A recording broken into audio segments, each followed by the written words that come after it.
Good morning, sir. Is reporting academic performance from numerical marking to letter grades. Of course, this is not a new concept, and we have been talking about grading for the last 50 years. During the 1970s, I used to be in the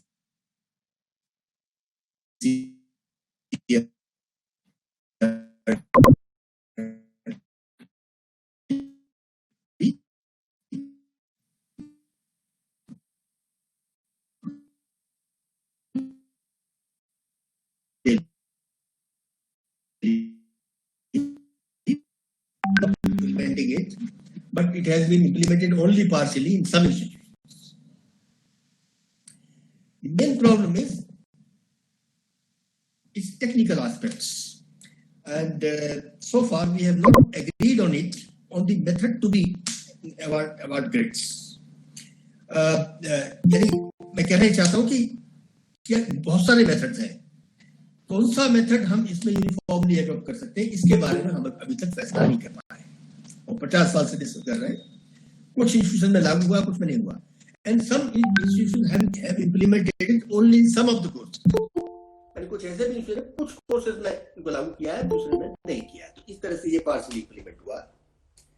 but now because it's a part of choice based credit system and also it has been specifically mentioned in the National Education Policy document. So that means it will now be implemented in all institutions uniform. अब सबको implement करना ही पड़ेगा और इसलिए हमें ये समझना पड़ेगा कि इसका प्रोसेसर क्या है और इसमें क्या क्या चीजें हैं. Next slide.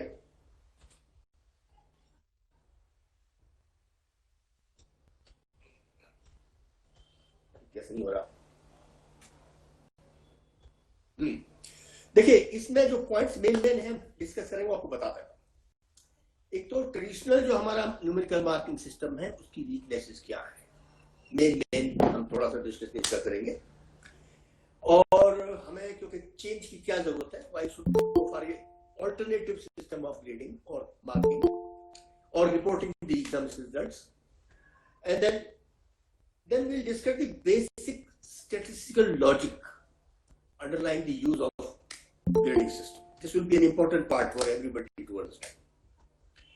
Or then we'll talk about the different methods of assigning grades. यानी grades देने के कितने methods हो सकते हैं और तब हम assess करेंगे हम कौन सा follow कर सकते हैं, किसके अपने हर एक के अपने advantages disadvantages हैं, तो ये हम लोग देखेंगे. और उसके बाद हम देखेंगे कि इसकी limitations क्या है. ग्रेडिंग सिस्टम एडॉप्ट करेंगे, हमें क्या क्या इसमें लिमिटेशंस मिलेंगी और उनको हम कैसे दूर करेंगे, ये सब चीजें हमको देखना है. Next slide.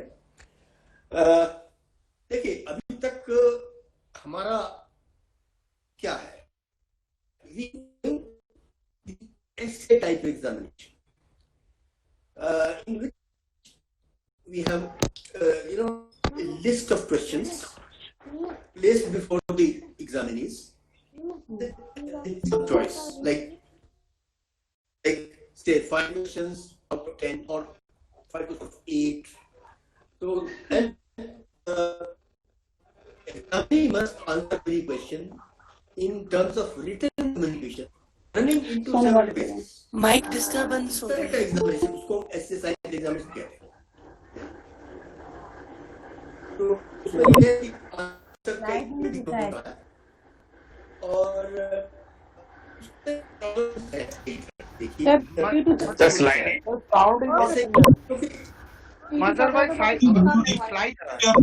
आवाज आ रही है भाई? Sir, voice is not clear. The voice is not clear.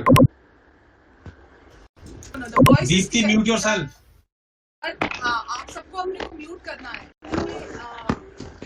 हाँ, दीप्ति कहाँ है आप? Slide is not visible.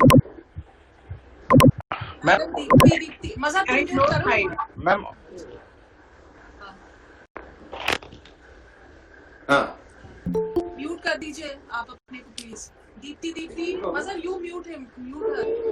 Hello ji ma'am. Mute कीजिए चला मैडम, कैरी ऑन ना। आपके घर की सारी आवाजें हमें सुनाई दे रही हैं। आवाज आ रही। Mute yourself.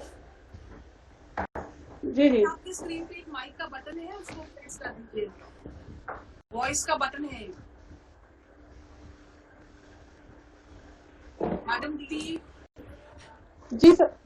फैजा मैम आप इसको कहिए ना, टेक्निकल जो असिस्टेंट दे रहे जयदीप भाई को कहिए ना।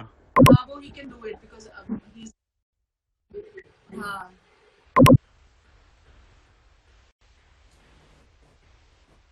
चलिए हो गया। So is it okay now? हाँ yes sir, we can hear you, thank you sir. Thank you. हाँ, मैं ये कह रहा था कि इससे एग्जामिनेशन में हम रिटन कम्युनिकेशन में मांगते हैं 4-5 पेज का आंसर आदमी लिखे, और उसकी कुछ प्रॉब्लम्स हैं। देखिए, क्योंकि हमारा मकसद होता है कि हम नॉलेज टेस्ट करें उस सब्जेक्ट की। Suppose there is an examination in history और in science, the purpose is to examine the candidates knowledge and skills in that subject only, and we are not supposed to examine language ability and those things. But in this examination there are several things which influence the examiner. For example, there are a few characteristics which an examination should have. The first characteristic is that examination should assess what it is supposed to assess. This is one of the this is most important characteristic of examination. देखिए, exam की जो एक characteristic है वो है कि जो हम उससे assess करना चाहते हैं, whatever abilities of the candidates we want to assess, examination should assess those abilities only and nothing else.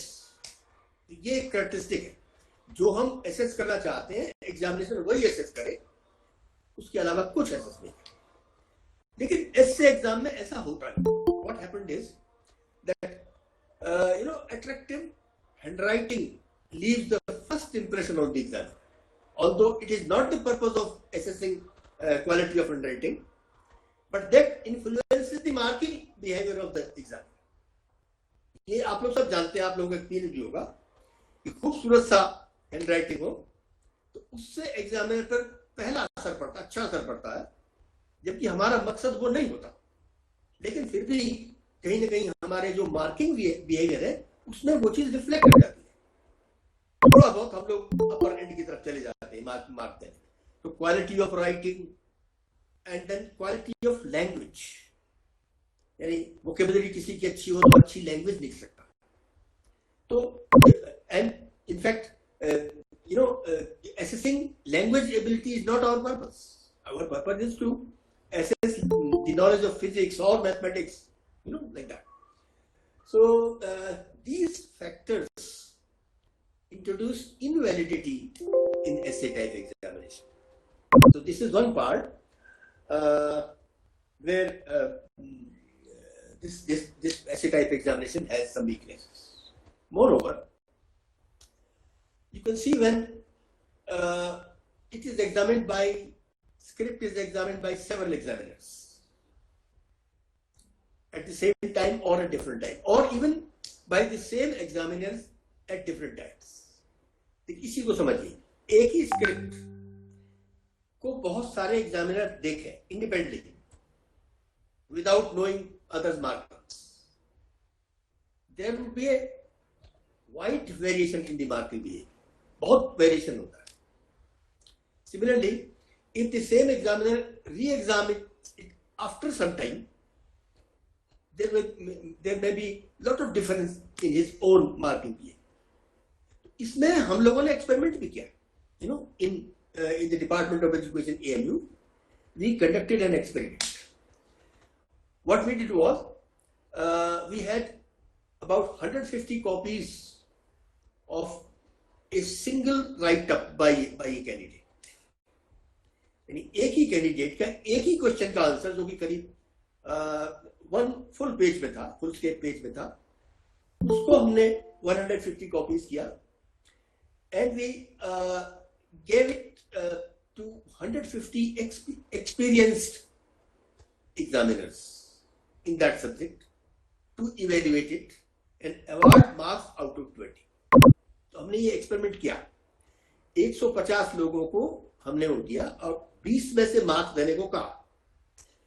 You'll be surprised to know that lowest marks awarded by an examiner was 6 out of 20 and highest was 19. अब आप देखिए कितना फर्क होता है, ऐसे type examination कितना unreliable है, हम कितना इस पर डिपेंड कर सकते हैं, ये आप इससे समझ सकते हैं कि हाईएस्ट 95%, 95% मार्क्स एक आदमी देता है और एक 30% देता है. ये देखिए आप कि कितना वेरिएशन उसमें है. और अगर इसका मतलब ये हुआ कि अगर एक एग्जामिनर कुछ मार्क्स देता है तो अगर द सेम एग्जामिनर रीवैल्यूएट्स अगेन और it's reevaluated by a different examiner, there is a wide variation in the marks. And on the basis of such an evaluation system, we categorize candidate in terms of divisions, first division, second division, third division pass, and which go with them for the whole life. मैंने जो एक बार हम दे देते हैं वो पूरी life के लिए चली जाती है. तो इस तरह के सिस्टम सबको बदलने की जरूरत थी. और स्टूडेंट्स के फ्यूचर के बारे में हम एक ऐसी सिस्टम के बेसिस पर फैसला लेते हैं जो कि वैलिड भी नहीं है, रिलायबल. तो इसलिए ऐसा लगा कि इसमें कुछ चेंजेस करने की जरूरत है. तो ये जो ट्रेडिशनल 101 पॉइंट सिस्टम है, परसेंटेज पॉइंट है, इसको माना जाता है कि ये सबसे poor, it is the poorest method of assessing students, and this is accepted all over the world. And then और उसमें क्या करते हैं, we divide them in 5 categories mostly. One is below 33% means fail, and 33 to 45 pass but third division, 45 to 60 pass second division, 60 and above first division, 75 and above distinction. So that way we divide them in five categories. This is how the system we have been following. Next is standard error of marking. See, this is an important concept. इसको देखिएगा. Third slide है, आगे करिए. Standard error of marking. This is the heading of the slide. Again, for any measurement, whenever anything is measured, maybe a small iron rod using a meter scale. Every observed score has along with it error score also. Any obtained score has 2 components in fact. Any measurement has 2 components. One is the hypothetical true score, which is not known, and then one is error component. So and this is a part of theory of measurement, theory of measurement errors. And the error component is made up of 2 parts again. There is a systematic error component and there is a random error component. So this way there are two parts of error component. Systematic error means like when sometimes we use a weighing machine for weighing weight, and if it over measures weight every time of every individual, that means it has systematic positive error. See, when it over measures, when true weight of a person is suppose 50 kg and it measures 50.5, and this error is for everybody on every application, that means the instrument has positive systematic error. Similarly, if it under measures, then it is systematic negative error. So this is one. Properly तो नहीं दिख रही है. Hello, आवाज नहीं आ रही है सर. आवाज नहीं आ रही? No sir, it's clear sir. Clear sir. हाँ ठीक है, या तो ठीक है. Hello sir. तो मैं बात कर रहा था सिस्टमेटिक एरर की. अगर कोई इंस्ट्रूमेंट, हेलो. हाँ ये थोड़ी बहुत नेटवर्क प्रॉब्लम हो सकती है. हाँ मैं कह रहा था कि सिस्टमेटिक एरर होती है जब कोई instrument consistently over measures or under measures. We say that error is systematic and which can be removed by re-examining the working of the instrument. उसको हम इंस्ट्रूमेंट से चेक, इंस्ट्रूमेंट को ठीक करा के कर सकते हैं. But then there is other component. Hello sir, आवाज नहीं आ रही है सर बिल्कुल भी. क्या हुआ साहब, ये तो ओपन है यहाँ तो.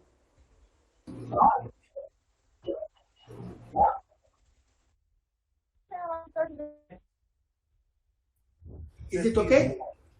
Sir please move on. Okay. हाँ मैं रैंडम एरर्स की बात कर रहा था. The other component, random error, which is not due to machine, but it is due to measuring method or some other factors which are not in our control. देखिए measurement में कुछ ऐसी चीज होती है जो ऑब्जर्वर है वो कंट्रोल नहीं कर सकता. And some kind of errors come in, and these errors are random. Random means they can be negative as well as positive. There is no, they are not systematic. They are not one way. They can be this side, sometimes this side, sometimes that. And average of these random errors is 0. And therefore, these random errors do not influence the final average. Average पे इसका असर नहीं पड़ता क्योंकि ये plus minus होती हैं और ये कैंसिल हो जाती हैं. दूसरी चीज ये है कि the distribution of these random errors is supposed to be normal. ये जो errors होती हैं normal distribute होती हैं. Now अब हम उस पर आते हैं. Suppose a single answer book or a single written question, single answer to a question. Hello sir, मेरे पास आवाज नहीं आ रही है बिल्कुल भी. Suppose 500 different examiners evaluate a single answer. कुछ प्रॉब्लम आ रही है क्या?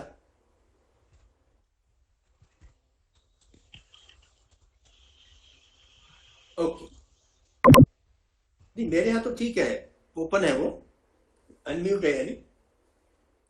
हाँ मैं ये कह रहा था, suppose there is an answer written in several pages by one candidate, and if it is examined by 500 different examiners, there will be a distribution of scores. वो स्कोर डिस्ट्रीब्यूशन होगा, स्कोर का एक बड़ा डिस्ट्रीब्यूशन होगा. और alternatively if the same script is examined by the same examiner 500 times after reasonable gap. ये hypothetical situation है कि दो चीजें हैं. एक ही एग्जामिनर 500 बार एग्जामिन करे एक क्वेश्चन को और हर एक के बीच में रीजनेबल गैप हो. दूसरा 500 equivalent examiners examine a single question. The situations are statistically equivalent. दोनों को हम equivalent situation मानते हैं. चाहे एक एग्जामिनर 500 बार इवेल्यूएट करे या 500 एग्जामिनर एक ही साथ इवेल्यूएट करें अलग अलग independent marks. Statistically both the situations are equal, दोनों को हम बराबर मानते हैं. And the distribution of 500 score is assumed to be normal. देखिए नॉर्मल डिस्ट्रीब्यूशन के बारे में आपने पढ़ा होगा, उसके बारे में तो मुझे बताने की जरूरत है. और almost all statistical traits, sorry, not statistical, psychological traits, achievement, intelligence, all are normally distributed in the population. So this score will also be normally distributed. And this because this distribution would be around the average, which is assumed to the true score of the script. देखिए जैसा मैं बता रहा था, एक answer book है, उसको 500 लोग देख रहे हैं, तो उसका एक ट्रू स्कोर भी होगा. Every examiner will add some error rate, sometimes minus, sometimes negative. देखिए जो obtained score होगा हर एक का, वो that will be along with error. तो इस तरह से distribution होगा. So you can say that the distribution of scores is in fact the distribution of random errors. वो random errors का distribution है, and the variation is by chance. उसको हम by chance कहते हैं. That means the distribution of scores is a chance distribution about true score. जो उस script पर ट्रू स्कोर होना चाहिए, उसके दोनों साइड में वो डिस्ट्रीब्यूशन होगा, और जिसको कहेंगे ये चांस डिस्ट्रीब्यूशन. चांस डिस्ट्रीब्यूशन इसको कहते हैं. And standard deviation of this distribution is known as the standard error of marking. एक important concept है, इसको समझिए. Standard error of marking, because the distribution is assumed to be the distribution of marking errors. वो errors का ही distribution है, true score के दोनों तरफ, both way. And standard deviation of that distribution is the standard error of marking. And this standard error of marking varies from subject to subject in essay examination. इस बात को आप समझिए, ये हर सब्जेक्ट वेरी करता है. For example, as you know, in science subjects, variation is small. If same script is examined by 500 examiners, in science subjects, variation would be smaller as compared to any subject in the humanities and social sciences. It's obvious.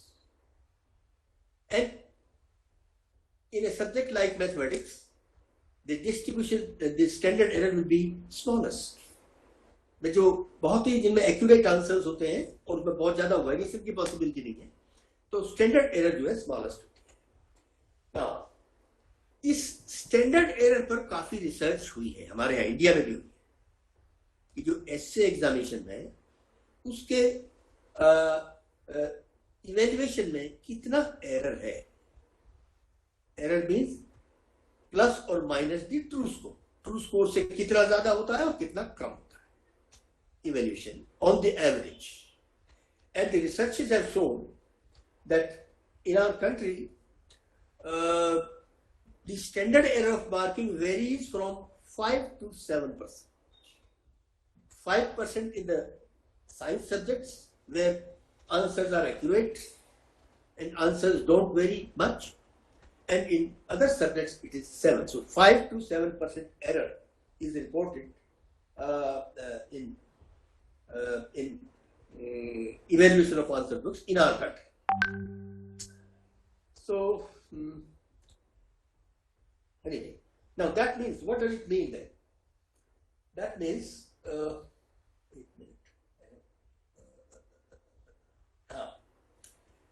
now 5 to 7% error means that if a person's obtained score is say 45, and if his script is re-examined by another examiner,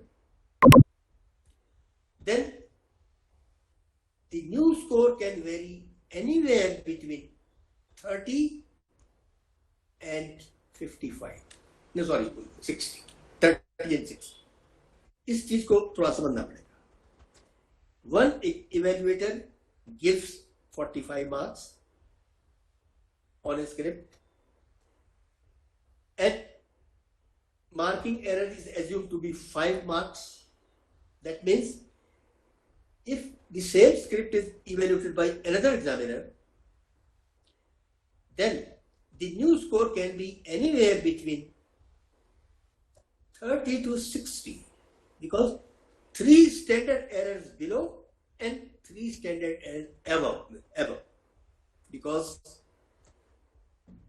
the normal curve extends from -3 to +3 standard deviations. ये आप जानते हो practically जो normal curve है वो -3 standard deviation से लेकर +3 तक एक्सटेंड करता है and that is assumed to a chance error. उसको हम चांस एरर कहते हैं. चांस एरर है. इसका मतलब ये हुआ कि ये मान लीजिए कि एक एग्जामिनर जो भी मार्क्स देता है उस पर अगर दूसरा एग्जामिनर को भेज दिया जाए वही स्क्रिप्ट तो नए जो मार्क्स होंगे new marks given by the second examiner may fall anywhere between 30 and 60. That means 3 marking standard error below and 3 standard error above. तो ये चांस है. तो बहुत ज्यादा very and that's why we have the practice of revaluation. देखिए revaluation का concept इसी की वजह से आया क्यों हम ये मानते थे कि एरर हो सकता है, मार्किंग एरर हो सकती है क्योंकि स्टैंडर्ड एरर होता है, इसलिए हम दूसरे को भेजते. तो इसलिए जब दूसरे को भेजेंगे तो फिर भी वेरिएशन होगा एवरी टाइम. ये बहुत पुराना इसके बारे में डिस्कशन लगातार होता रहा है कि इसमें क्या करें. And then finally it has been accepted that perhaps grading system would be a better approach than this numerical marking system. And it has its own advantages and disadvantages. Now we are here. Now we come to the logic we have discussed. Now we'll talk about the meaning of a grade. Grade अब क्या चीज है? Sir please sir screen पर sir पूरा नहीं आ रहा है slide sir. पूरा नहीं आ रहा है स्लाइड सर पूरी नहीं आ रही सर. आधी कर सर पूरा आ रही है सर. जूम होके आ रही है सर. पूरा आ रहा है.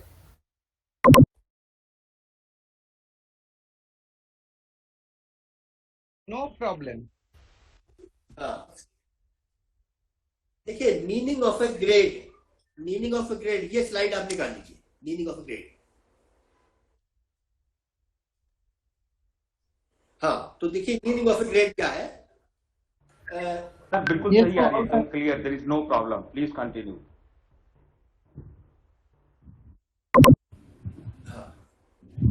चलेगा. स्क्रीन क्लियर है ना? कोई दिक्कत तो नहीं? Yes sir please sir. Clear है सर, कंटिन्यू करिए. Yes sir. देखिए हम ये मानते हैं. देखिए उसको फिर दोबारा मैं रिपीट करता हूं. मैं कह रहा था if one examiner awards 45 marks, another examiner may award marks anywhere between 30 and 60, and this is a chance variation. That means we can safely assume that the performance level between the score of 30 and the score of 60 is the same. इसको समझिए. हम ये assume कर सकते हैं कि 30 से लेकर 60 तक का जो रेंज है उसमें जितने भी मार्क्स होंगे, जितने भी स्टूडेंट्स उसके अंदर होंगे, all have the same level of performance because this variation is due to chance errors. ये बात आपको मेरे ख्याल से समझ में आ गई होगी. कितनी भी दूसरे एग्जामिनर्स को दे दें आप, नए मार्क्स 30 और 60 के बीच में ही होंगे. अगर if one examiner has given 45 marks and even if it is re-examined by another 20-30 examiners, the new marks will vary from 30 to 60, and we can assume that within this range performance level is the same, more or less the same. ये बात समझ में आई ना आपके? तो आगे मैं चल सकता हूं कि जितनी दूर में जितने इंटरवल में चांस वेरिएशन पॉसिबल है उसको हम सेम परफॉर्मेंस लेवल मान सकते हैं. and instead of giving marks to everybody within that range, we can assign only a symbol to indicate that performance level. ये इसका लॉजिक है. अगर हम ये मानते हैं कि 30 से 60 तक का जो परफॉर्मेंस है वो करीब करीब एक ही लेवल है और जो कुछ भी वेरिएशन है वो चांस की बाई चांस है, तो हम उसको अलग अलग मार्क्स क्यों दें? हम सबको एक सिंबल दे दें ABCD, क्योंकि सबका लेवल बराबर. So this is the essential logic underlying the use of grading. So if a range of scores indicate the same level of performance at all points within it, it may be represented by a single symbol. And this is the essential logic underlying the concept of grading. Now, a grade is a symbol. Now, देखिए grade को कैसे define करें? Grade is a symbol associated with a range of scores. Grade is a symbol or a number.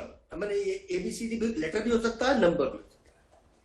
Grade is a symbol associated with a range of scores, which is supposed to represent more or less the same level of performance, providing for random errors of marking. ये हम इस तरह हम grade को define करते हैं. तो grade एक रेंज है, रेंज ऑफ स्कोर और range of performance within which the performance level of candidates is supposed to be the same, and therefore instead of giving them separate marks, we give them a single symbol. ये इसका essential underlying logic. Moreover, now what do we do while assigning grades? जब हम grade देते हैं, assign करते हैं, तो क्या करते हैं? An attempt is made to identify relatively uniform score intervals in a hierarchical order from lowest to highest, very poor to superior performance range. देखिए हम क्या करते हैं, पूरा जो हमारा स्केल है 0 to 100 या whatever, मिनिमम टू मैक्सिमम, जो भी हमारे मैक्सिमम मार्क्स हो क्वेश्चन पेपर में, पूरा स्केल जो हमारा है उसको हम हायरार्किकल ऑर्डर में परफॉर्मेंस रेंजेस में डिवाइड करते हैं.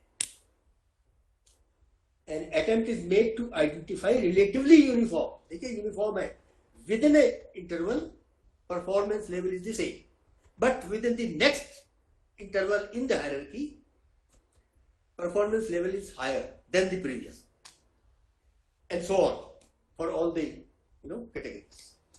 तो इस तरह से हमारा कोशिश ये रहती है कि हम पूरे स्केल को इंटरवल्स में बांट लें, which are different in the hierarchy, but within an interval performance level is the same. तो ये हम कोशिश करते हैं. And to each interval a symbol or a letter is assigned to indicate corresponding level of performance. जब हम पूरे scale को डिवाइड कर लेते हैं, चाहे हम 5 कैटेगरीज में लें, 7 कैटेगरीज लें, कुछ भी लें, and then for each category we assign a symbol or a grade to indicate corresponding level of performance. ये लिखा हुआ है. The sizes of intervals depend on standard error of measurement. इसको समझना पड़ेगा. ये जो इंटरवल्स होंगे इनके साइजेस क्या होंगे, ये इस पर डिपेंड करेगा कि स्टैंडर्ड एरर ऑफ मेजरमेंट कितना है. अब देखिए हम ये पहले बात कर रहे थे कि जो साइंस सब्जेक्ट में स्टैंडर्ड एरर ऑफ मेजरमेंट छोटा होता है, तो वहां ग्रेड लेवल परफॉर्मेंस इंटरवल भी छोटे होंगे. while in the arts and humanities sizes of intervals are large, so their interval size will be large because standard error is large, variation is large. ये चीज है. और this will depend on standard error of measurement, standard of marking, test reliability and objectivity in marking. इन 3 चीजों पर depend करेगा. In the subjects where marking is relatively objective, as in mathematics, then performance range or score range for a given grade will be smaller in mathematics as compared to history और politics. तो ये चीज इसमें बताने की कोशिश की है कि इंटरवल जो ग्रेड रेंज जो इंटरवल्स हैं जो कि ग्रेड लेवल बताते हैं वो छोटे बड़े हो सकते हैं। That will depend on the standard error of marking and the reliability of the test and the objectivity by which the marks are scored. इस तीन चीजों पर डिपेंड करेगा। Grades and grade points as suggested by the UGC, ये तो कल दिखाया था वही है, ठीक है। इसको अब दोबारा करने की जरूरत नहीं है।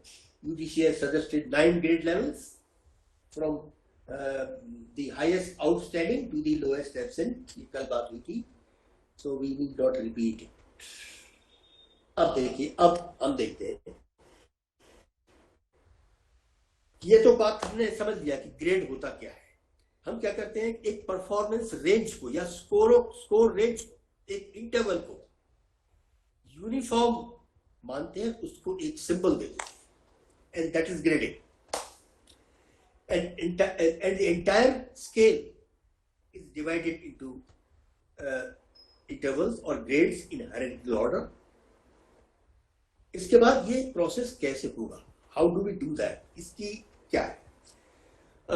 टेक्निक्स ऑफ ग्रेडिंग में there are 2 approaches normally follow. Normally 2 approaches होती हैं। One is direct grading and the other is statistical grading. And statistical grading is also called the grading on the curve. Grading on the curve. So there are 2 approaches. One is direct, the other is statistical, and which is also known as grading on the curve. देखिए, हम direct grading में हम क्या करते हैं, like IGNOU is following direct grading system even now. IGNOU की जो script हम लोग के पास आती है, तो मैं इंस्ट्रक्शन यही होती है, read the answer and then assign a grade A, B, C, D by judgment, by personal judgment to every question. If there are 5 questions, for every question a new grade has to be assigned depending on its quality. ये process है, इग्नो में ये follow किया जाता है कि exam section ये होती है कि वो क्वेश्चन को पढ़े और अपना जजमेंट दे और उसमें A, B, C, D, E ये ग्रेड कोई सा जो जान दे। Second question again depending on its quality there may be a different grade and so on. Now once the 5 grades or 5 questions have been given, these grades are then converted into a GPA for which process has been given in the instructions by the। तो ये direct grading है। इसमें क्या है कि हर question को पढ़ के उस पर ग्रेड दिया जाता है, जितने भी सवाल हो, 5 हो, 10 हो, and then statistical procedure is decided on the basis of which GPA is calculated. तो इन्होंने क्या किया, they have associated a weight of 5 to grade A, 4 to grade B, 3 to grade C, and 2 to grade D and 1 to grade E. यही 5 category होती है, and on that basis GPA निकाल लिया जाता है, ग्रेड पॉइंट एवरेज निकाल लिया जाता है। We add those weights and divide by 5, you get a GPA. So this is simplest. तो एक तो ये डायरेक्ट ग्रेडिंग है, वन वे। अच्छा, दूसरा जो मेथड है जिसको हम कहते हैं statistical grading, in that process as a first step questions are marked numerically, जैसे हम करते आए हैं, न्यूमेरिकल मार्क्स देते हैं इंडिविजुअल क्वेश्चन पे और then we find a sum. तो इस तरह से हम करते आए हैं, and then these numerical marks are converted to letter grades by using some statistical procedures. ये दूसरा मेथड इस तरह से, पहले as usual we mark them in terms of numerical score. सबसे पहले तो ये करते हैं, And when every script has been given a numerical score, then those scores are converted into grades. लेकिन इससे पहले एक स्टेप और है, देखिए उसको भी ध्यान रखना पड़ेगा. Suppose we have 5 subjects: science, mathematics, Hindi, social studies, English, like that.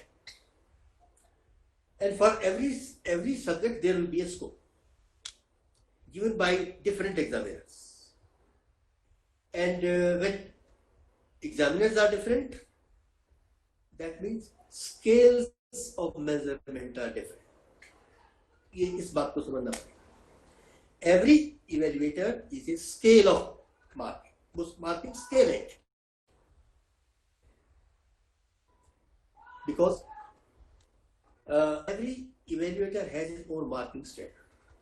आप देखें कुछ लोग क्या करेंगे कि 40 से कम किसी को नहीं देंगे, 60 से ज्यादा किसी को. They will distribute the entire marking within this narrow range. ये उनका स्टैंडर्ड. कुछ ऐसे होते हैं कि नीचे आ जाते हैं, 20 और 15 तक भी चले जाते हैं below, and at the upper level they can go up to 80 and 85. तो स्प्रेड उनका ज्यादा. तो स्प्रेड देखिए, examiner's marking standard is defined in terms of 2 statistical concepts. 2 चीजों में. Suppose I have examined 500 answer books. Every answer book has a different score. Then there is a mean score. उन सबका mean calculate करें और standard deviation calculate करें. Now, mean and standard deviation together define my marking standard. इसको समझना पड़ेगा.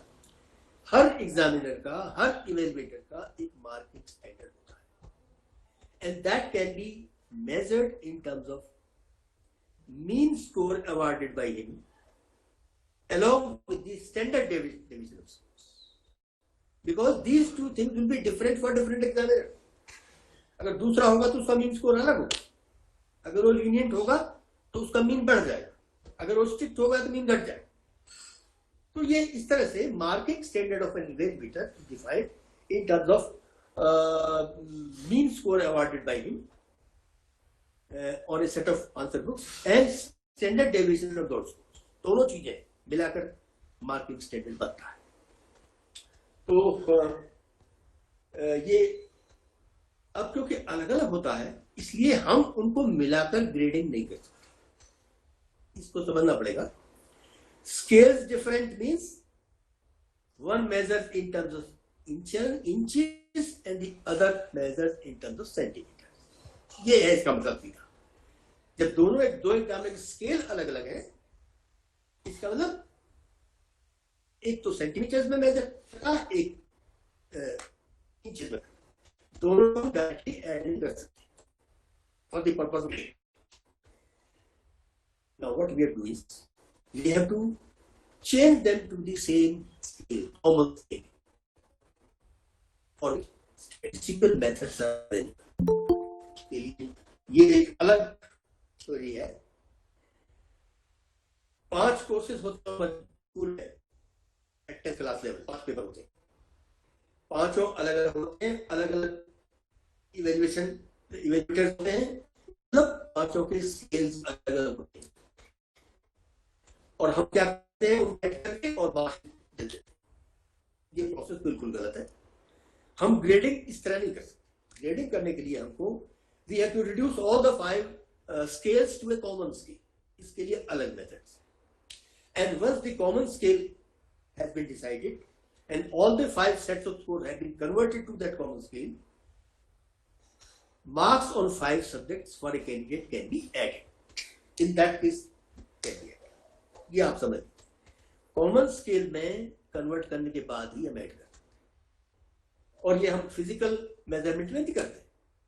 जब हमें 2 लेंथ्स को ऐड करना हो तो कॉमन स्केल या तो इंचेस में कन्वर्ट करके ऐड करेंगे या दोनों को सेंटीमीटर तभी ऐड करेंगे, वरना ऐड नहीं कर सकते. And the same thing is true for marking भी है. तो वहां भी ऐसा ही. तो हम क्या करेंगे, first step would be to convert the raw scores awarded by different evaluators on a common scale. And once we have converted all of them on a common scale, then we can find their sum. For each candidate, there will be a total score on a common scale.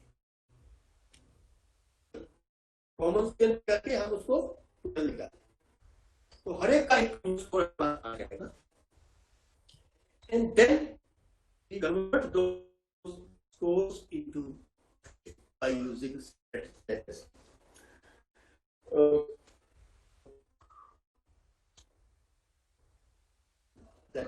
Next अब और इसमें कहा जाता है कि ये बहुत इसके बारे में अलग डायरेक्ट ग्रेडिंग है, सभी because important is judgment.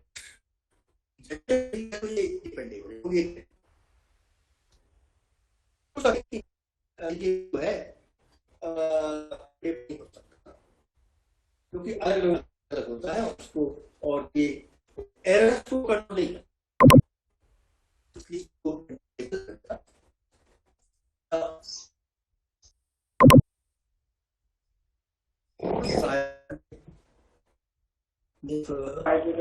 Yes, sir. Now the voice is not clear. Clear नहीं आ रहा?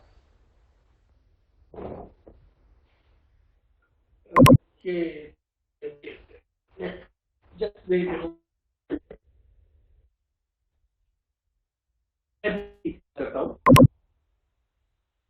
जब मैं स्टेटमेंट कर रहा हूँ, ये शायद करूँगी.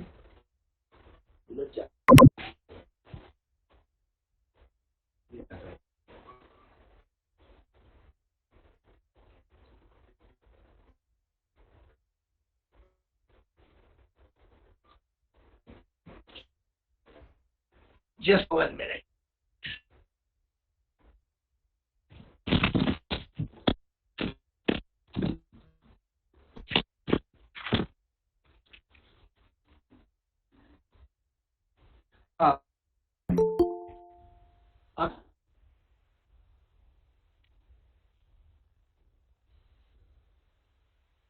तो अभी आवाज आ रही है नहीं?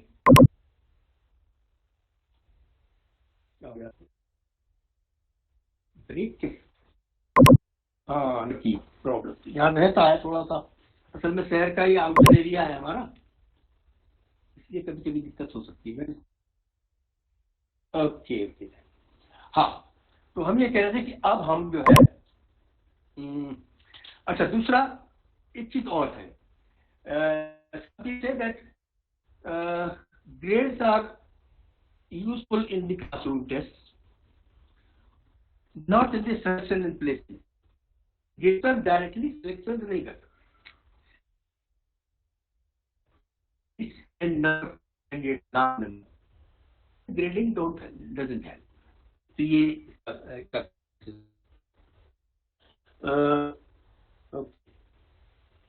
now we come to the grading. तो इसमें we have talked about many things. Common scale की बात हो गई, composite scale की बात हो गई, and then this grading is also two methods. इसकी भी दो approaches हैं. One is absolute grading and the other is relative grading. देखिए, शुरू में हमने बताया ग्रेडिंग की दो अप्रोचेस हैं. One is direct grading, the other is grading by grading. Then and statistical grading is also divided into two methods. One is absolute grading and the other is relative grading. Absolute grading and relative. And absolute grading is also called the criterion reference grading. देखिए, slide के ऊपर लिखा हुआ है absolute grading, इसको निकाल लीजिए. इसको क्राइटेरियन रेफरेंस ग्रेडिंग भी कहते हैं. इसको हमको समझे क्या दोनों में फर्क है. When for each grade performance level is fixed in advance. देखिए, इसको समझना पड़ेगा. एब्सोल्यूट ग्रेडिंग की हम बात कर रहे हैं. when performance level or cut scores are decided in advance in numerical terms, like 60% marks for a first division. It's a absolute grading system. उसमें क्या है, हम पहले से ये तय कर देते हैं कि कहां से कहां तक हम ए ग्रेड देंगे. जैसे हम ये तय कर लें 85% and above A grade.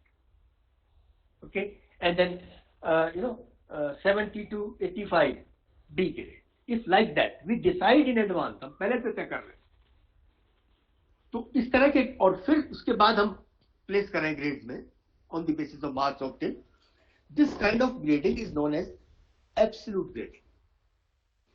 तो जो एक्चुअली जो हमारा ट्रेडिशनल सिस्टम है जिसमें हम फेल और उसके बाद third division, second division, first division distinction देते हैं, ये भी एक तरह का ग्रेडिंग सिस्टम ही है, एब्सोल्यूट ग्रेडिंग सिस्टम है.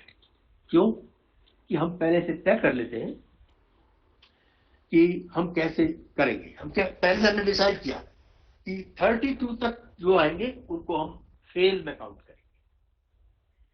Instead of giving E V से फेल. यही फर्क है. हम ई ग्रेड नहीं कहते, हम फेल कहते हैं. सिमिलर 33 to 44 जिसका होगा उसको हम कहेंगे third division. So instead of saying D we would say third division and so on. जो डिस्टिंक्शन होगा 75 एंड अबव उसको हम ए ग्रेड कहेंगे, डिस्टिंक्शन नहीं कहेंगे. तो इस तरह से वो भी एक तरह का ग्रेडिंग ही था. हम उसको डिवीजन देते थे, तरीका वही था. We decided the cut scores in advance and placed the examinees in various categories accordingly. ये हमने किया. जिसके जितने मार्क्स आए उसको उस ग्रेड में प्लेस कर दिया. अब देखिए इसकी अपनी अलग प्रॉब्लम्स है. देखिए कैसे. एक तो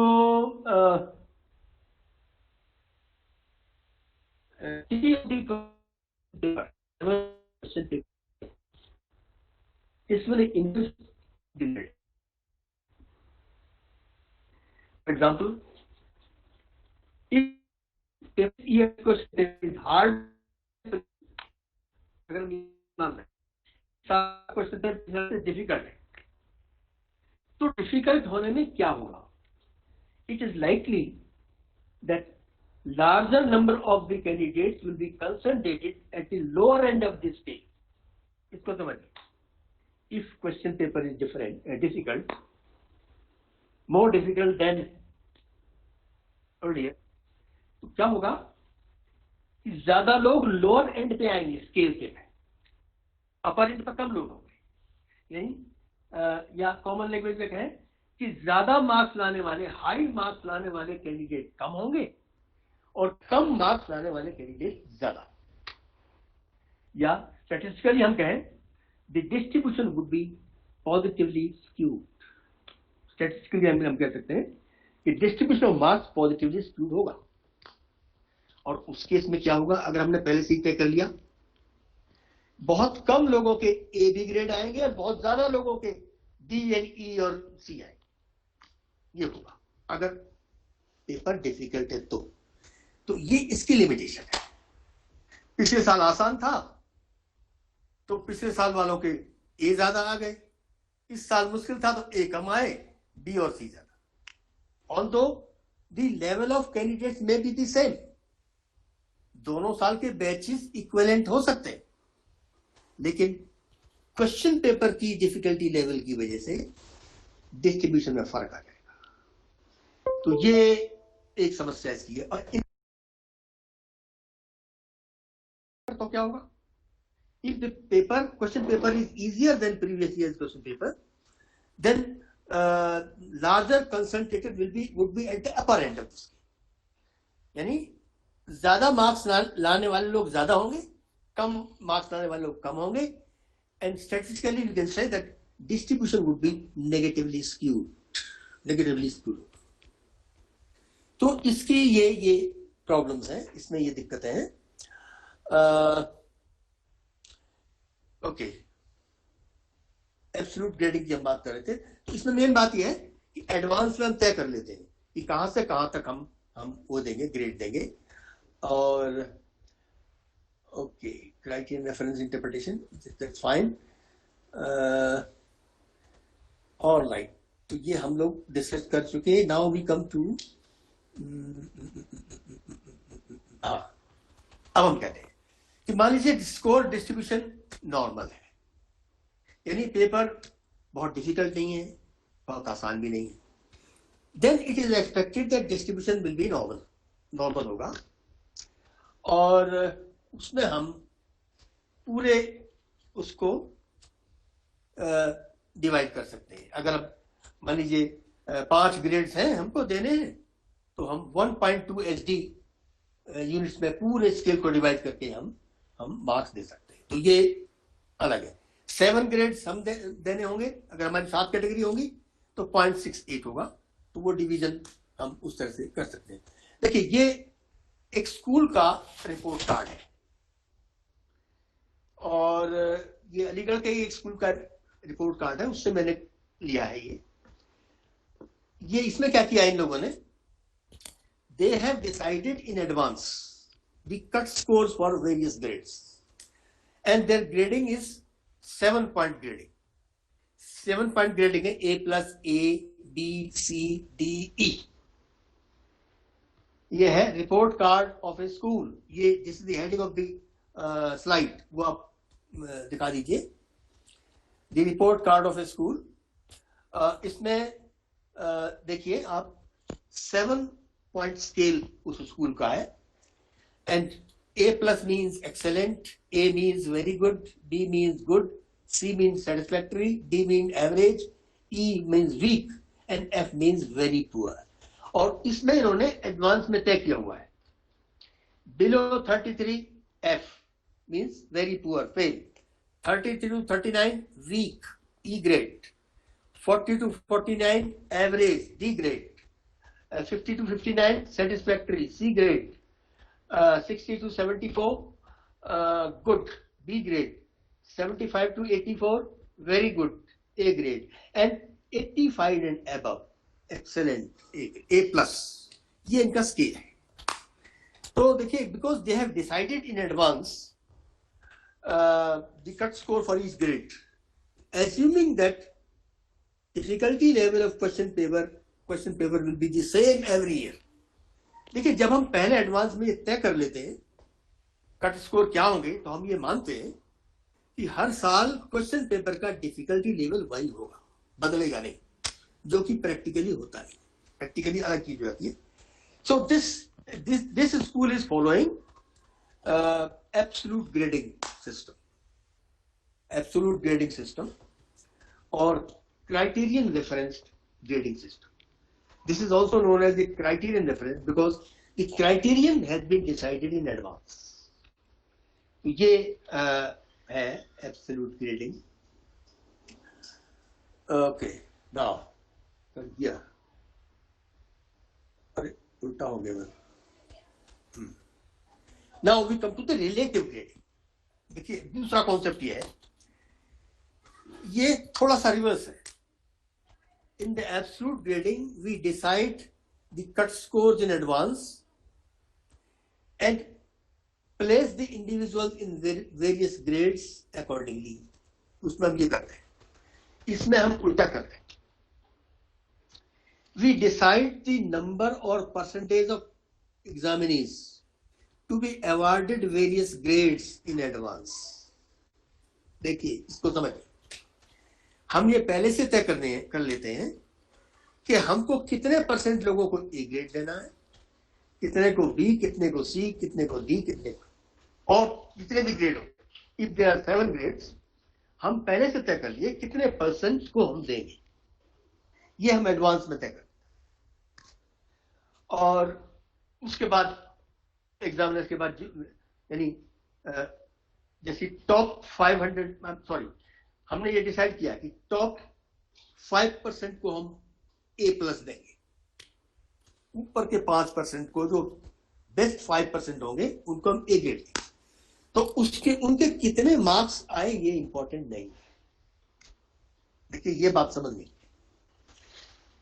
जो हमारा ट्रेडिशनल अप्रोच है उसमें हम 59% वाले को ए ग्रेड फर्स्ट डिवीजन नहीं देते, लेकिन इसमें 59% वाला रैंक 1 भी हो सकता है, टॉप भी हो सकता है। इसमें ये मान लीजिए 59 से ऊपर किसी के है ही नहीं, तो वो जो है टॉप 5% में आ जाएगा। तो ये अलग थोड़ा सा चीज है। तो इसमें हमको ये करना है कि परसेंटेज एडवांस में तय कर लेते हैं और तब टेस्ट के बाद उतनी परसेंटेज हम इस ऑर्डर में उसको कर देते हैं। अच्छा, ये दोनों अगर डिस्ट्रीब्यूशन नॉर्मल है, अगर डिस्ट्रीब्यूशन ऑफ स्कोर्स नॉर्मल हो, तो it is likely that the percentage of cases or number of cases in the topmost grade and the bottommost grade will be the same, because distribution is symmetrical। इस तरह से होता है ना normal.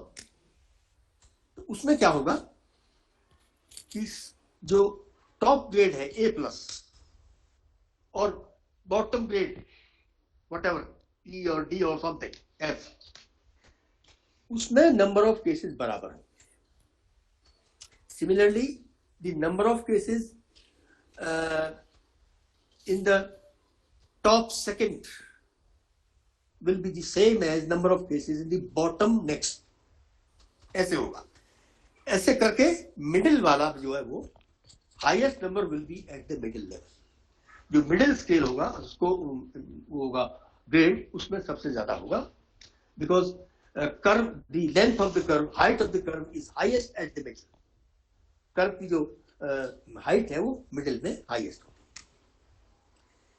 अच्छा, ये तब है जब नॉर्मल डिस्ट्रीब्यूशन हो, लेकिन नॉर्मली स्कोर्स का डिस्ट्रीब्यूशन नॉर्मल नहीं होता। It will depend on the quality of the group. Suppose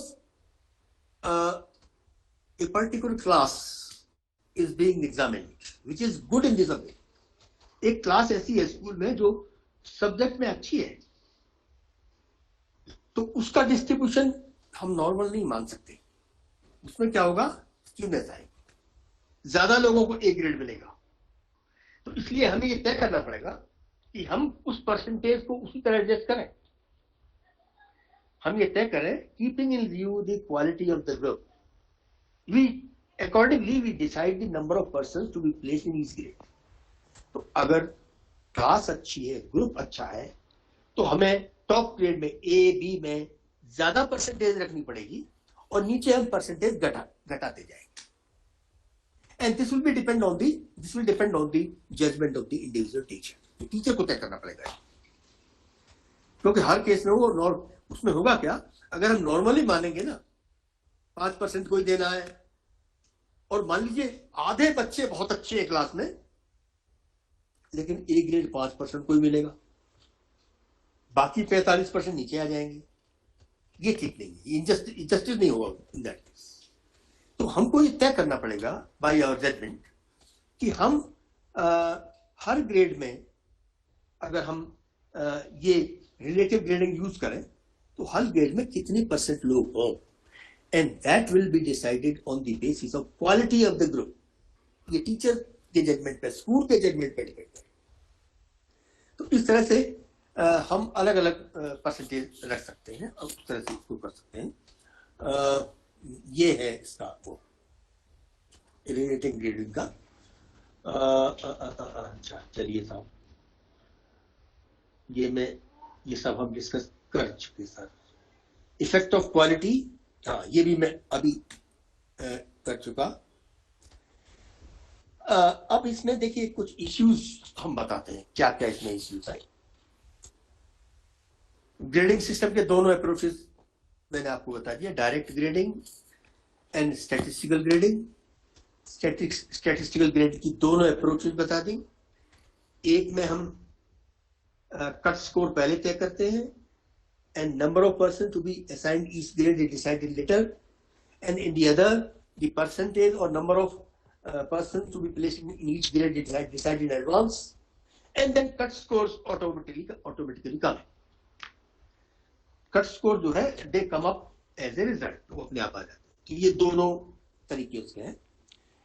और तो ग्रेडिंग जो मेथडोलॉजी है उसके बारे में इतना है। अब इसमें इश्यूज क्या है ये हम समझें। नंबर 1 इज चांसेस ऑफ, अगली स्लाइड देखिए, सम इंपॉर्टेंट इश्यूज, ये हेडिंग स्लाइड का वो निकाल लीजिए। Chances of misclassification increase with increased variability and decreased reliability of scores due to increased standard error of measurement। ये एक प्रॉब्लम है। अगर स्टैंडर्ड एरर ऑफ मार्किंग ज्यादा होगी तो मिसक्लासिफिकेशन के चांसेस हैं, जिसको जो स्टूडेंट ए ग्रेड डिजर्व करता है वो बी ग्रेड में आ सकता है। इसको समझ, at the cut score, in the neighbourhood of the cut score, ये चांस है कि जो कट स्कोर हमारा है उसके आसपास जो ए डिजर्व करता है वो बी में जा सकता है, जो बी डिजर्व है ए जा सकता है। And this can happen by chance, and chances of this kind of misclassification are more when reliability of the test is low and standard error of mark is high। तो ये जब standard error बहुत ज्यादा होगा, या मैं ये कहूं कि बहुत ज्यादा वेरिएशन होगा मार्किंग बिहेवियर में, तो ये चांस ज्यादा है मिसक्लासिफिकेशन हो जाएगा। एक चीज और, इसकी एक और प्रॉब्लम है। देखिए, ग्रेडिंग सिस्टम डायरेक्ट और स्टैटिस्टिकल कोई सा हो, this system puts poor students to advantage. जो कमजोर स्टूडेंट्स हैं उनको थोड़ा सा फायदा मिलता है। देखिए क्यों। Suppose we award the same grade from 45 to 55, 45 to 55 is B grade suppose. तो जो 45 वाला है वो भी बी और 55 वाला भी B, although this difference is by chance. देखिए, हम ये मानते हैं कि जो डिफरेंस है बाई चांस है,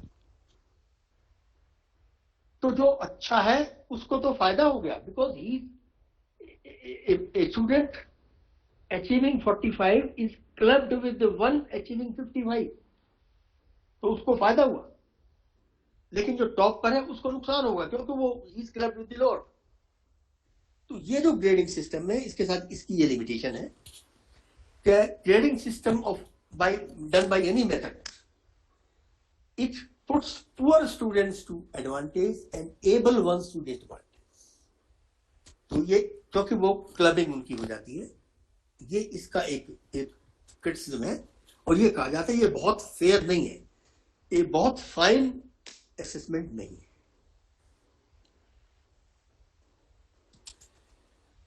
हाँ, आगे दो बातें और हैं। Grading is said to be more reliable than numerical marking. अब ये भी लोग कहते हैं,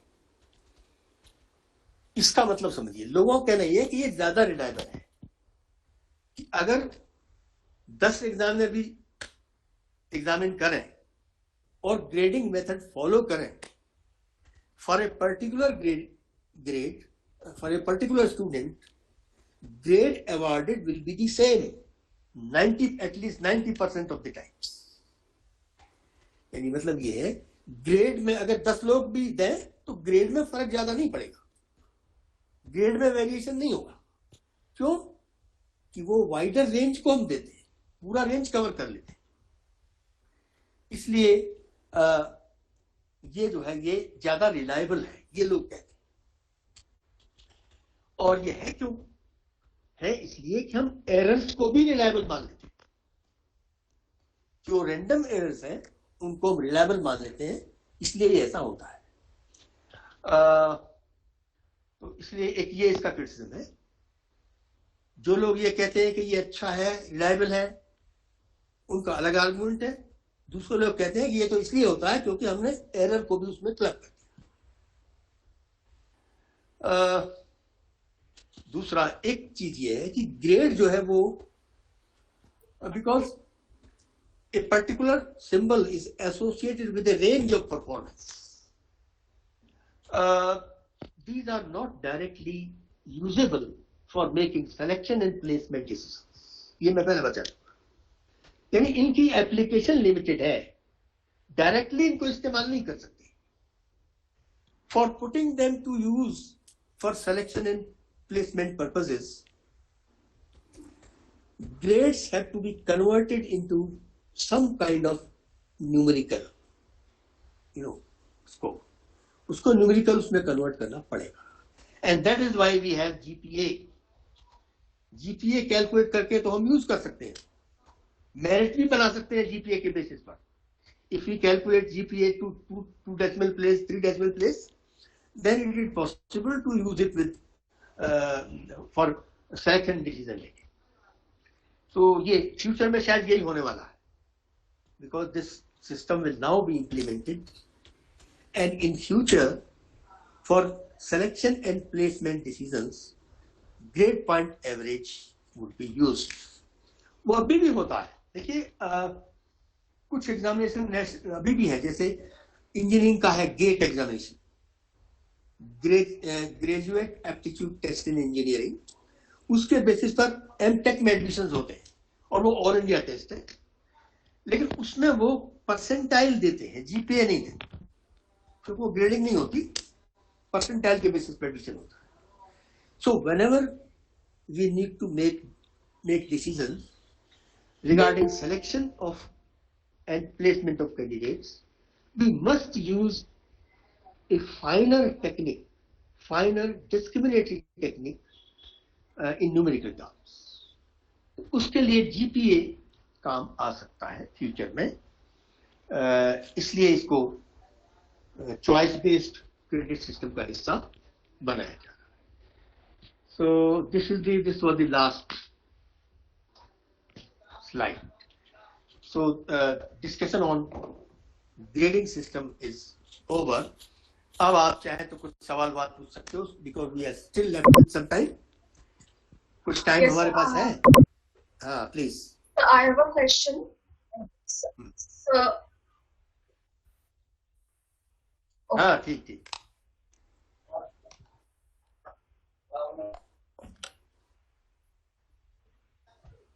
Sir, yes, sir. I have a question. So you were talking about how when we are grading numerically, when we are marking students numerically, there is a chance that our subjective perception might skew the scores. But in humanities subjects, you are aware that it's not possible to always have objective type questions. So how do we, is it possible to have a standard set of norms which will be given to every teacher, that you have to mark these students based on these norms, and that is how we will mark also subjective answers, also long essay type answers, which are absolute necessity in humanities. Yes, I got your question. दो चीजें हैं. एक, I was talking about scaling the marks. मैंने scaling की बात की ना, कि marks given by different examiners can be scaled on a common scale, और इसके लिए statistical methods हैं. उसको एक बटन दबाओगे कंप्यूटर में, नए मार्क्स आ जाएंगे और स्केल हो जाएगा. एक तो ये तरीका है. दूसरा जो आपने बताया वो भी है, मैं बताता हूं आपको. Some testing agencies are using that technique, like Union Public Service Commission and National Testing Agency. ये जो बॉडीज है वो तो ऑल इंडिया का टेस्ट करती है. सिविल सर्विसेज में वो लोग क्या करते हैं, उनके पास बहुत सारे एग्जामिनर होते हैं पूरे कंट्री से, सैकड़ों जो आईएएस में लोग बैठते हैं, बहुत बड़ा नंबर होता है, लाखों में होता है, और बहुत सारे एग्जामिनर्स होते हैं. उनको वो स्पॉट इवेल्यूशन कराते हैं, वहीं बुलाते हैं दिल्ली में, और तब वो इवेल्यूशन करवाते हैं.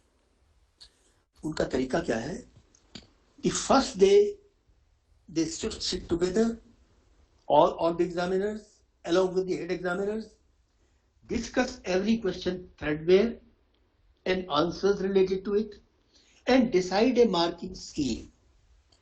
ये पहले दिन वहां ये काम होता है, मार्किंग स्कीम यूनिफॉर्म, जिससे कि सब उसको फॉलो करें. तो ये पॉसिबिलिटी एक है. कि अगर हम यूनिफॉर्मिटी लाना चाहें तो एक कॉमन मार्किंग स्कीम बैठकर डिसाइड कर सकते हैं। और अब तो वो स्पॉट करने लगे, पहले इवेल्युएटर्स के घर ही भेजते थे आंसर बुक्स। पहले क्या होता था, वो एक दिन के लिए बुलाते थे यूपीएससी ऑफिस एग्जामिनर्स को, मीटिंग करते थे, पूरे क्वेश्चन पेपर को डिस्कस करते थे, और जो मॉडल आंसर्स होते थे उन्हें स्टडी करके मार्किंग सिस्टम तय करते थे। उस मार्किंग स्कीम को साइक्लो स्टाइल करा के हर एग्जामिनर को दे देते थे, ये ले जाइए, this is the scheme, you have to follow this scheme while marking answer. और फिर लोग चले जाते थे।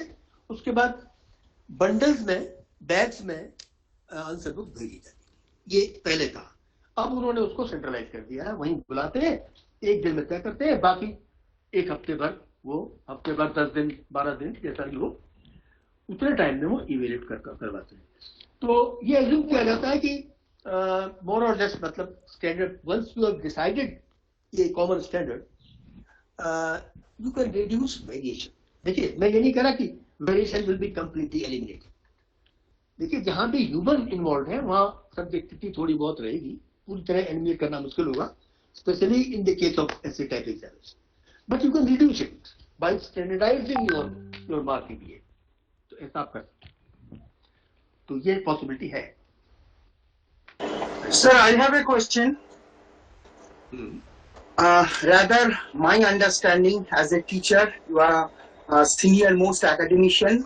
Sir, मेरा ये पूछना है, देखिए आपने जो कहा कि जब ऐसे टाइप क्वेश्चन का इवैल्यूएशन हो रहा है, मेरा बैकग्राउंड है history, political science, social sciences का जो बैकग्राउंड है, हिया ने जो क्वेश्चन किया उसमें सर ऐसे टाइप का जब आंसर लिखते हैं, अभी भी कुछ टीचर का माइंड सेटअप है राइट मोर गेट मोर, ज्यादा लिखो ज्यादा मार्क्स, ज्यादा लूट सीट यूज करो, मगर हम लोग अभी बोल रहे हैं be specific to the point. इन साइकोलॉजी को आप कैसे जांच करेंगे सर, इसके आधार पर हम लोग कैसे जाए सर? देखिए, उसमें हमको क्या करना पड़ेगा, we have to redesign the structure of the question. Question का स्ट्रक्चर कुछ ऐसा हो जिससे कि बहुत ज्यादा और इरेलीवेंट लिखने का स्कोप ना हो, वो थोड़ा करना पड़ेगा। जैसे बजाय इसके कि हम explain this this this this, इस तरह का सवाल ना पूछें, कुछ उसको पीसेस में पूछें, और एवरी सब सेंटेंस, जैसे डिफाइन रिलायबिलिटी, एक पार्ट, ठीक है ना, वो एक सेट डेफिनेशन है, उसके मार्क्स आप तय कर सकते हो, है ना। List different kinds of reliability, अब ये हो गया दूसरा part, and then discuss in detail any two methods of determining reliability of it. ऐसे करके अगर आप पूछोगे ना क्वेश्चन को, तो ये बात थोड़ी सी हल हो जाएगी। देखिए, whenever essay question is involved and a human being is involved, subjectivity will be there to some extent. You cannot eliminate it completely. ये तो मुश्किल होगा, but we can try to reduce it as much as possible. जितना कम करना चाहे कर सकते हैं। हम एग्जामिनेशन का पैटर्न बदल सकते हैं, क्वेश्चन की टाइपोलॉजी बदल सकते हैं, मार्किंग स्कीम डिसाइड कर सकते हैं, and all these things together can reduce subjectivity. सब मिला के होगा। सर, मेरा क्वेश्चन मिस चैटर्जी और मिस्टर चक्रवर्ती के क्वेश्चन के ऊपर ही बेस्ड है। Hello, can you hear me? हाँ, सेम ही क्वेश्चन है, मतलब सेम लाइन में ही क्वेश्चन है। Sorry, my Hindi is a little bad. मेरा सवाल ये है कि should grading very between subjects with in the same stream, मतलब एक ही स्ट्रीम के अंदर जो सब्जेक्ट है, जैसे बोल रहे थे पॉल साइंस और या हिस्ट्री, जो सोशल साइंस का ग्रुप है, उसके साथ मेरा स्ट्रीम जैसे लिटरेचर है, लिटरेचर में ज्यादातर क्या होता है कि एंटायरली सब्जेक्टिव ही होता है, ऑलमोस्ट एंटायरली सब्जेक्टिव होता है आंसर्स, ऐसे टाइप में भी। और दूसरे जो सब्जेक्ट्स हैं सोशल साइंस के, उसमें देखा जाता है कि वो थोड़े बहुत फैक्चुअल है और थोड़ा ऑब्जेक्टिव है एंड थोड़ा सब्जेक्टिव है, ऐसा आंसर होता है। तो उसमें भी मार्क्स में या ग्रेड में, मार्किंग में, ग्रेडिंग में बहुत ज्यादा अंतर हो जाता है। जैसे इंग्लिश का स्टूडेंट बच्चा आ जाएगा, पूछेगा कि हम लोगों को मैक्सिमम हायर मार्क्स मिला है 65, बट हिस्ट्री और पॉल साइंस और फिलोसॉफी को तो 70 एंड अबव मिल गया है। हाँ, तो ये सवाल को हम लोग कैसे टैकल करें, क्योंकि हम लोग जब अगर उनके तरह मार्क्स अगर हम लोग ऑब्जेक्टिवली पूरी तरह इसको मार्किंग करना शुरू कर देंगे तो एक ही ये प्रॉब्लम आएगा, हम लोग को खुद लगेगा कि हम लोग ओवर मार्क कर रहे हैं, क्योंकि लिटरेचर को हम ऐसे आर्ग्यूमेंटेटिव पूरी तरह से नहीं ले सकते, बिकॉज अलग अलग टीचर का अलग अलग टीचिंग मेथड होता है, इसका कौन कैसे अप्रोच करेगा। और जो ग्रेड कर रहा है पेपर, एग्जामिनर की तरफ वहां पे तो क्या हो रहा है ये पहले से बताना बहुत मुश्किल है। सर, ये एक सवाल है।